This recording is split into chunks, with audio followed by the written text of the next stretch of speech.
Shalom. Call Lord Yahweh, Bahashem, Yahweh Shai, Bahashem, Raha HaKadash. Double honors to the apostles and elders of Great Millstone. Peace and salutations to the hopeful elect scattered throughout the four corners of the globe. My name's Barad DeBar, coming to you from the GMS campus, Indianapolis. And to all those listening and learning to you, I say Shalom. Especially to so-called blacks, Hispanics, and Native Indians that make up the 12 tribes of Israel.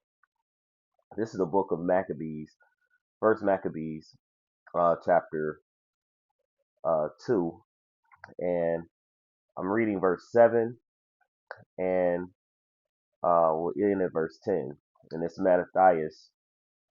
He said, "Woe is me, wherefore was I born to see the misery of my people and of the holy city, and to dwell there, when it was delivered into the hand of the enemy, and the sanctuary into the hand of strangers." So, of course, during the time of the Maccabees, we had the Greeks. All right, the Greeks. You read in the book of the Maccabees, um, especially in the first chapter, you see that Antiochus or Antiochus Epiphany actually had put great slaughter on the people and also entered into our place and our sanctuary. They were changing the laws and the ordinances, and of course, sacrificing abominable things. It was just a whole lot of wickedness. It actually tells us during the time of the Greeks that iniquity have had abound. Okay, and those Greeks, when you actually go, starting with Alexander, who then um, who then later died after conquering a lot of the known world. He later died, and his empire or kingdom was divided between four of his generals. And so, and this is all historical, and it's also mentioned in which these were Edomites. And of course, when they had the opportunity, they went into the temple and they slaughtered many people, men, women, and children, and took hold. And this is what he was saying, seeing the miseries of the people of the holy city, and to dwell there. He says, when it was delivered unto the hand of the enemy, and the sanctuary into the hand of the strangers. It says, her temple is become as a man without glory. Her glorious vessels are carried away into captivity. Her infants are slain in the streets. Her young men with the sword of the enemy. And we know that it tells us in Psalms 17, David mentions, says, deliver us from the enemy, which is thy sword. The wicked, which is thy sword. And we know that Esau, Edom, as we've been made known, is the wicked. All right. It says, what nation have not had a part in her kingdom and gotten of her spoils? All right. So that's the point I wanted to get. Actually, let's go a little bit further. All her ornaments are taken away of a free woman. Of a free woman, she has become a bond slave. So of course, we have become slaves to all the kingdoms of the earth. Like it tells us, what nation has not had part in the spoils of Israel? All right. Verse 12, and behold, our sanctuary, even our beauty and our glory is laid waste. Even to this day, it's laid waste, and the Gentiles have profaned it. So the heathen are in our land even currently to this day. Now, why did I bring this up? I started with this because the main point I came across the video, and one thing that brothers had brought up in the lesson yesterday, and we bring it up all the time, is that all the nations that had Israel enslaved or under subjection, had them in subjection, captivity, those nations prospered. All right. So of course, there's no different than the Greeks prospering, the Romans, Of course, going back as far as the Babylonians, the Assyrians, even going back even further, to Egypt. But what one thing that has been significant is that to note is that the moment the Lord has taken us out of these lands and from under the hand of the enemy, from our captors, that land and that people continuously diminish. Right? You haven't seen the praise and the glory of the Egyptians of before. You haven't seen the Assyrians rise up, the Medo-Persians, um, the Babylonians. You haven't seen any of these nations rise up again, right? But right now, you see who's in current power and current rulership. You have America, which is Esau, Edom, so-called white man, this nation, and they are in great power. And who do they have, and who did they have first and foremost under subjection? The so-called blacks, Hispanics, and Native Indians. When you look at the colonization, how they came over into the Americas and took the land, and as a result, you know, uh, they did a lot of harm unto the men, women, and children. So, but this point I want to go and make the main focal point is, which is also Edomites as well, but the Greeks. And so, um, I come across this video, and I'm gonna pull it up here. This is, as you can see, this is first post. I guess I could subscribe. So it says, Greece population crisis, 700 plus schools closing, birth births plummeting. All right. So I'm gonna play just a few moments of this. Again, this is just fair use.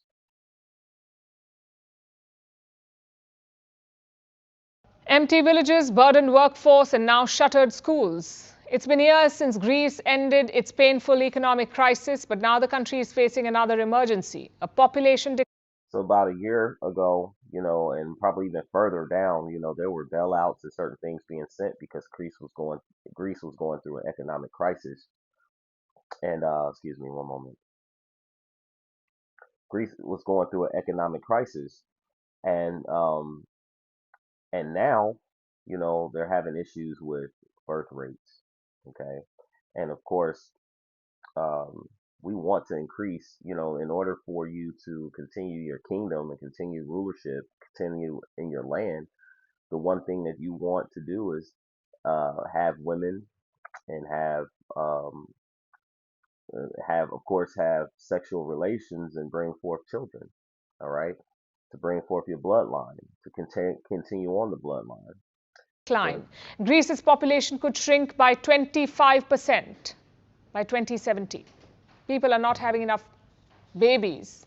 So Elon Musk has predicted the death of Greece, and the country has decided to shut schools, hundreds of them, because there are not enough children to fill the classrooms. Well, this may sound strange, but Greece is not the only country that is facing this predicament. Here's a report. Greece is in crisis, and we are not talking about the economic one.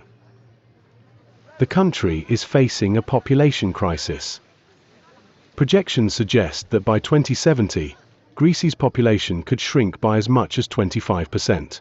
This is way above the European average of 4%. All right, so we're just gonna stop there. We're not gonna go through the whole thing, but the main thing they were saying is that economic cost, housing, stress, um, people keeping jobs. Of course, you have women going into the workforce, and people aren't just looking or having the desire to have children. Okay, and it makes it difficult, to want a desire to have children. It's a much of a challenge when there's no hope for the future, or you don't see stability in your society. And of course, pretty soon, Yahweh Bashem Shai is going to return, and he's going to bring, back that stability. But just keep in mind, he said other nations. So right when you look into this video, they go into China. They're dealing with the same thing. They were actually paying certain type of subsidies or stipends or monies to those who would actually have children if they would birth children. And you must have to understand first that Yahweh Basham Shai, he has control over who lives, who dies. That also goes into, who have children and who increases and who decreases. As he told Israel, he said, I will make you as the sand of the sea. But then he also mentioned, he said that if we transgress the laws, roughly paraphrasing, and he would scatter us into all the lands and we would be small, we would be small as a people and insignificant in all the places in which we would be scattered. And of course, many of these nations, understanding the position that we hold, knowing that we are the children of the Lord, it tells us they help forward the affliction. So all these things that's happening, as a result, the Lord doesn't forget. He's actually dealing with all these nations, like those people in Gaza. Yep, they had a matter in, in dealing with um, our people, the Philistines and many of the ancients of old.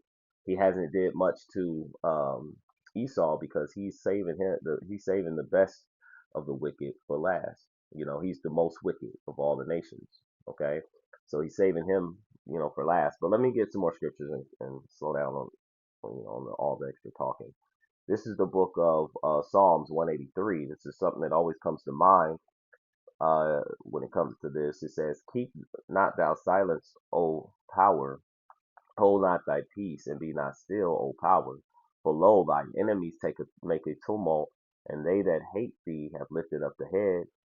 All right, so they're proud, and of course you got the most proud Esau Edom, who's the head of all the nations on the side currently. He says, "They have taken crafty counsel against thy people, and consulted against thy hidden ones. They have said, Come, let us cut them off from being a nation, that the name of Israel may be no more in remembrance." So this is how they feel about you so-called blacks, Hispanics, and Native Indians. Why?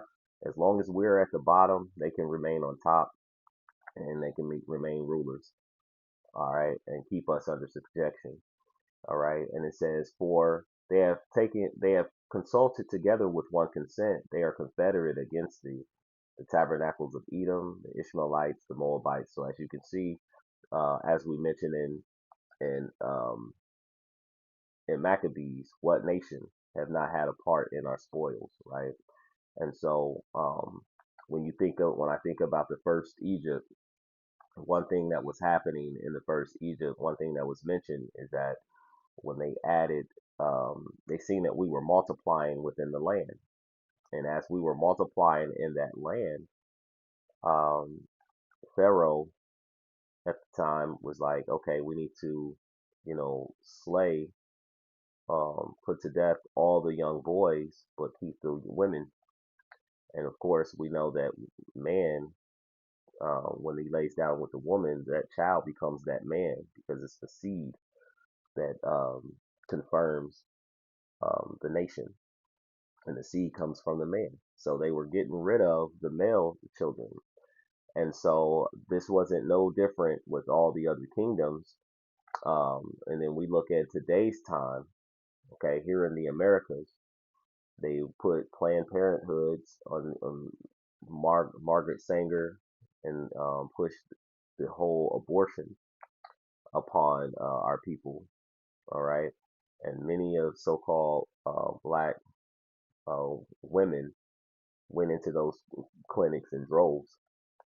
And so as a result, these things will come back to haunt the very nations who push these things upon us.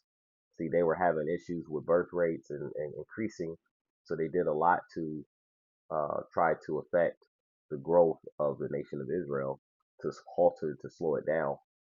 And how did they do so? We mentioned the birth rates, but then we also mentioned feminism, putting the woman, above the man and giving them positions.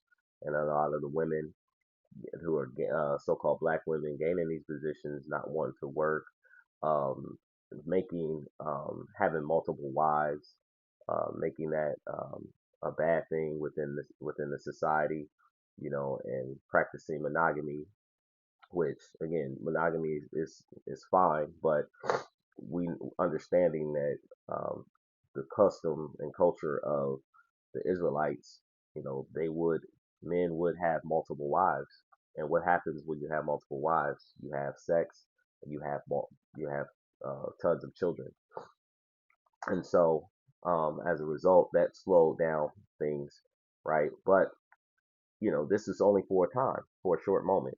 But here's this. This is the book of Psalms 7 and 16. He says, "His mischief shall return upon his own head; his violent dealings shall come down upon his own pate." So everything in which they were doing um, to slow down the process of the growth of the nation of Israel, not to even mention the lynchings and the coming into communities and hundreds being killed and things of that nature.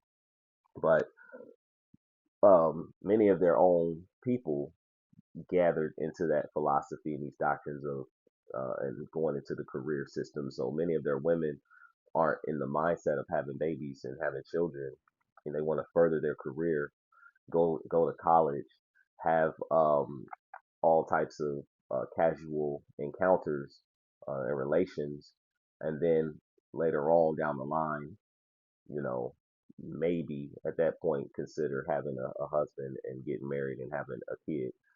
And um, so it's greatly affected many people, not just here in the Americas, but then of course Greece is being that the nation that brought forth this understanding or brought forth this thought. This is the book of Deuteronomy, chapter 30, verse 7. It says, um, "And the Lord thy power will put all these curses upon thy enemies and on them that hate thee, which persecuted thee." So everything in which, when you look at Deuteronomy 28, you look in the laws of the Bible, the curses from going against the Lord, Yahweh Shem Shai. He's placed us in the under these curses, eyes being evil, toward the wife, um, toward your brother, um, and of course you have us not increasing, in the land. Though we do still grow as a number. They even put a thing out there and calling us the minority when you actually make up, when we actually do make up the majority, because of course the Lord, um, in all the places in which we live, He continuously increases us. We definitely know Ephraim, fruitful, and he continues to, all the tribes for the most part, but they do their darnest to try to knock us off, and that's going against Yahweh Shem Shai. So as a result, these things are falling upon their own people. Let's go back to this video, play it just a few more seconds, get one more scripture and we're done. In 2022, the country recorded less than 77,000 births. It was the lowest in almost a century. In 2023, deaths nearly doubled that number, reaching 140,000. Given the urgency of the issue, the Greek government established its first ever ministry dedicated to tackling the demographic challenge in 2023. But things haven't changed. Greek women now have their first child at an average age of over 32. And fertility rate, meaning the number of children per woman, has fallen to 1.35. This is among the lowest in Europe. It's the lowest, so out of European countries, this is the lowest. They were at, you had some that were like two point something per household, and now they're at 1.35. Let's get this last scripture.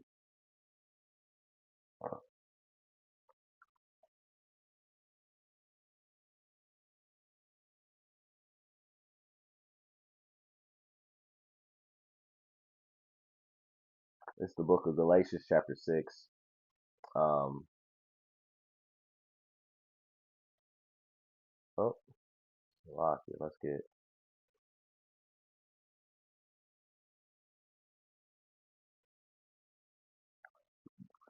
Um, verses 7 and 8. It says, "Be not deceived; the Most High is not mocked. For whatsoever a man soweth, that shall he also reap. For he that soweth to his flesh shall of the flesh reap corruption, but he that soweth to the Spirit shall of the Spirit reap life everlasting." So again, the Most High is not mocked, and whatever thing that you put out, um, it comes back upon you. All right, and though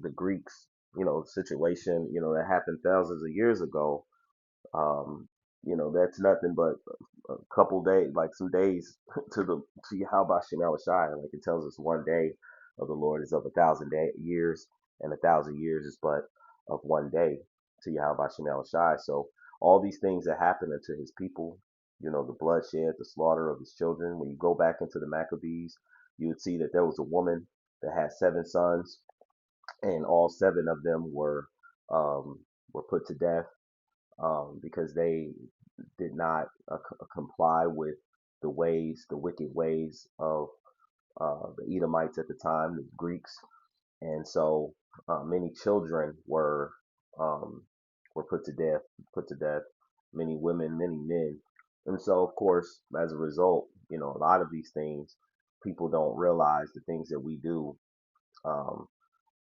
the things that we've done in our past, in our past does come back.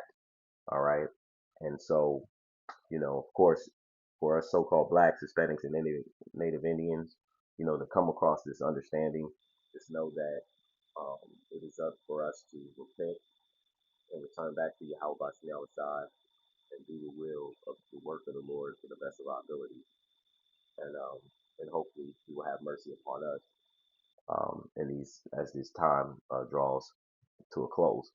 So I hope that this lesson was edifying, uplifting, exhorting to some sort to the true believers of Yahweh Shem Shai. Before I end, I'd like to give all praise, honor, and glory to Yahweh, Bahashem, Yahushai, Bahashem, Raha HaKadash, and double honors to the apostles and elders of Great Millstone. Peace and salutations to the hopeful elect scattered throughout the four corners of the globe.